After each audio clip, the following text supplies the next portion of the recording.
I loved my economics classes, but when they ended, I wanted to learn more.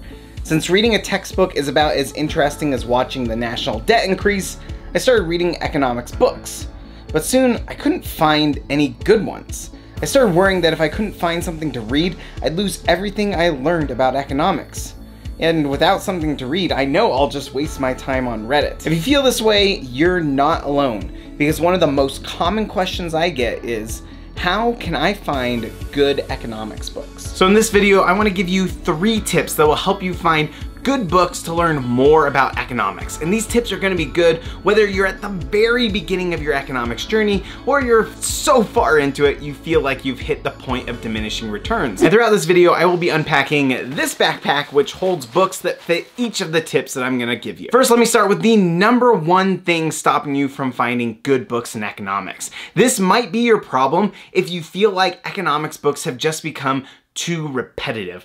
I felt this way back in college right after I had started taking my first economics courses. I was just eager to get out there and learn more. So I started reading and reading and reading, and most of the books I found were about behavioral economics. I kept reading books that said the assumptions of economics are totally wrong, that people are predictably irrational, that a few small nudges can massively change how people are thinking fast and slow.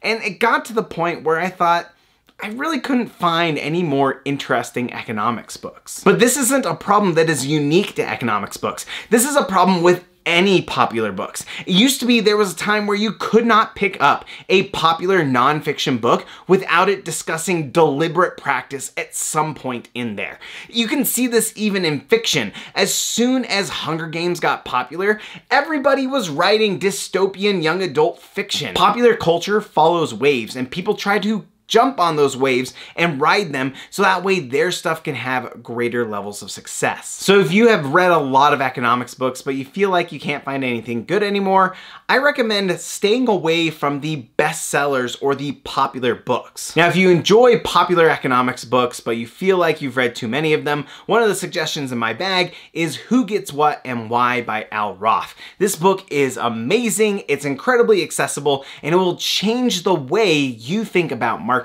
So if you've been reading a lot of the popular economics books, you might have exhausted that wave and it's time to find something new. But how do you find something new? That's where this second tip comes in, and it's going to be helpful whether you're at the beginning of your journey or you're very far down the road. I actually feel like this tip is a bit of a cheat code, and I felt like people were using it all the time without my knowledge. I used to follow blogs and people on Twitter who would just be talking about these books that were coming out in the future, and I just didn't know how they were always getting the scoop. Now, if they were popular people, I could see why they might get an advance notice, but they were just regular people who were saying, hey, I'm really looking forward to this book that's going to be coming out in 4 months. Here's a link to how you can pre-order it. How are these people on the inside, and what did it take for me to get in there? Turns out it's super easy to get in on the inside. The majority of economics books are published by just a few publishers, and those publishers are usually university presses. If you just go to the Princeton University Press page and click on the economics section, suddenly you'll have a whole list of books that are already in print and some that are coming out in the next couple of months. Now, some of these books have the potential to become bestsellers, but most of them are written for a much smaller audience. But the good news is, you're part of that smaller audience. These authors are thinking about you while they're writing them, and so you are the perfect person to stumble across it as you're going through this website. So if you're looking for new economics books that are off the beaten path, I recommend this second tip. Regularly check the University Press websites. In fact, they'll bring the news to you if you just sign up for their newsletters. Now, it's a little bit of a process to subscribe to those newsletters. You have to go to the website, you have to enter in your email address, you have to click submit. It's a whole long process. It's not nearly as convenient as looking for the button under this video and just clicking subscribe, which will let you know when new videos come out here. But, you know, it's still something that will get those new books into your inbox and let you know what's coming out soon. One of my success stories came from checking out the Princeton University Press website and finding Dark Matter Credit. This is a book about peer-to-peer lending in France before the arrival of banks. It just seemed such an interesting part of economic history that I immediately scooped it up. Now, these websites are going to come in handy with this third tip. Now, this third tip is going to be a little bit more geared to those those of you who are more advanced in economics, like you've had a couple of intermediate classes, or maybe you've graduated and you want to stay up on economics. But if you're new to economics, this still might work out for you too. This tip actually came to me as I was thinking about one of the books that taught me the most about economics this year, and it was not an economics bestseller. It was not even written by an economist. I was interested in a topic that is going around like crazy right now. You're seeing it in YouTube videos, and you're seeing it being a major source of spending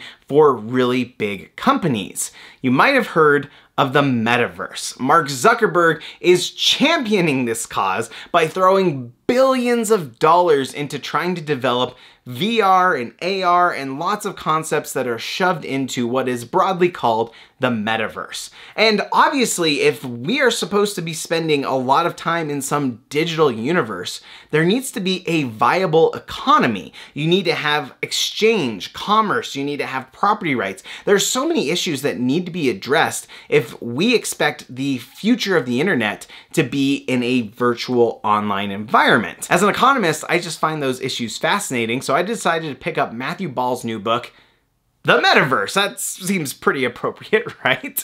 And in this book, he goes through not just the technological challenges that face developing the metaverse, he goes through and focuses a lot on the economic challenges, trying to develop the ideas and address these things that I mentioned, and also things that I didn't even realize were problems. I learned so much as I went through this, which is why I have sticky notes all throughout my book, trying to point me to those points that I thought were so interesting. And this isn't the only time where I've learned a ton of economics from someone who is not an economist. In fact, my research path started this way. Right before I started graduate school, I spent a summer in Haiti. And since I was in Haiti, I thought I should learn a little bit more about Haiti. So I picked up a book on Haiti's history.